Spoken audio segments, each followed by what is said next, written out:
Hamas की आखिरी जंग। हमास ने फिर मारे 15 इजरायली सैनिक। मरकावा टैंक के इस वीडियो को दिल थाम कर देखिएगा। यह वीडियो हमास के प्रतिशोध का है। यह वीडियो गाजा से आया। गाजा में हमास इजरायल को कितनी गहरी चोट दे रहा है, उसे समझने के लिए आपको इस वीडियो को देखना जरूरी है। इजरायल का बुलडोजर एक बख्तरबंद गाड़ी को खींच कर ले जा रहा है। इन दोनों के पीछे आ रहा है इजरायल का शक्तिशाली टैंक मरकावा। और फिर वही होता है जिसके बारे में सपने में भी नेतन्याहू की फोर्स सोच नहीं सकती थी। एक बार फिर देखिए।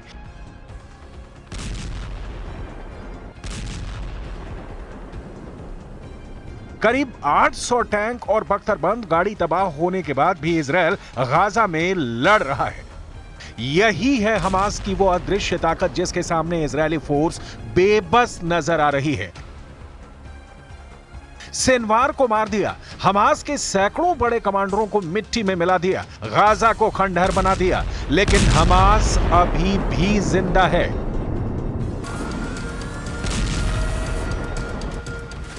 और हमास का जिंदा होना ही नेतन्याहू की सबसे बड़ी हार है। हमास की जीत और नेतन्याहू की हार की पूरी कहानी कुछ ही मिनटों में आपके सामने होगी, लेकिन पहले सुनिए हमास पर क्या कह रहे हैं ईरान के supreme leader ayatollah Ali Khamenei.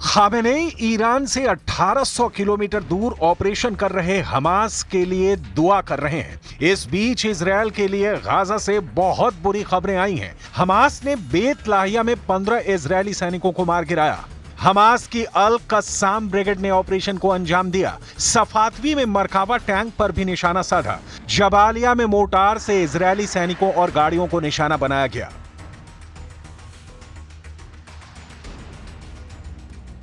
अब टैंक उड़ाने वाले हमास और हिजबुल्लाह के नए नए खतरनाक वीडियो लगातार वायरल हो रहे हैं। कुल मिलाकर इजरायली बख्तरबंद वाली ब्रिगेड इस वक्त दहशत में है।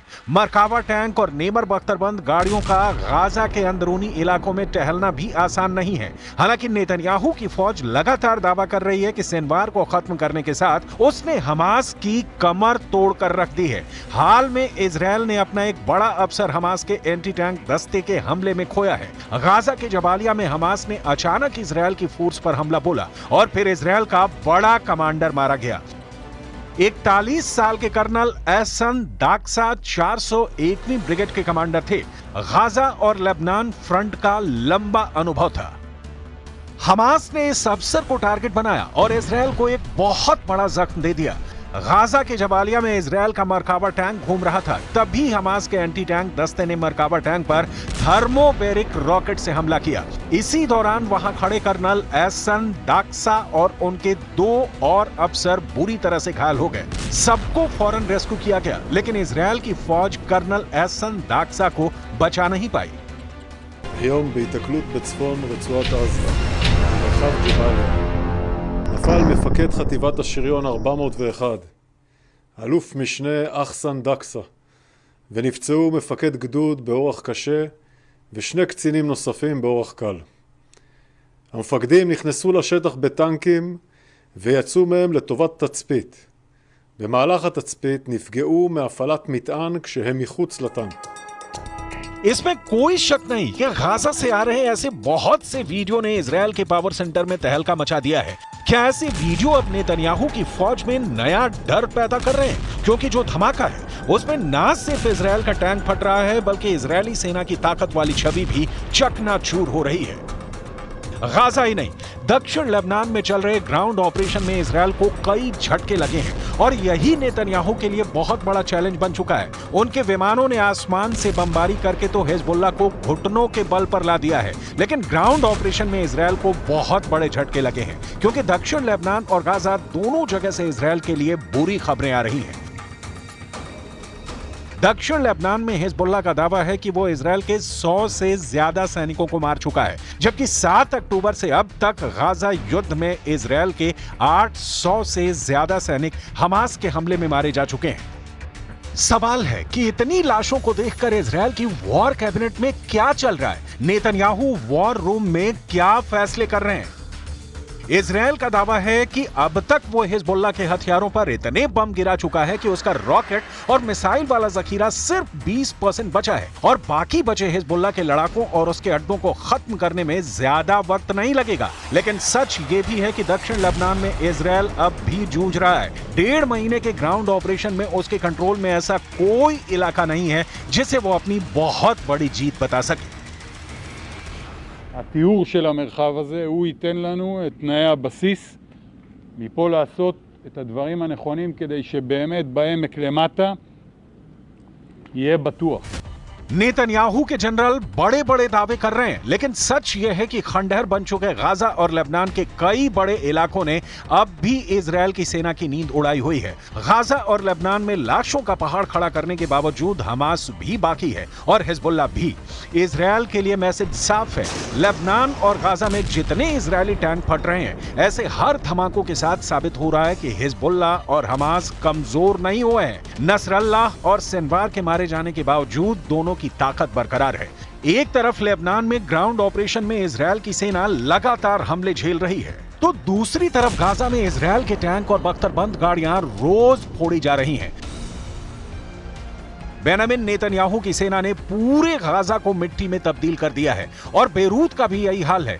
दक्षिण लेबनान में तो हिजबुल्लाह के छापामार लड़ाकों ने इजरायल को फंसा कर रख दिया है।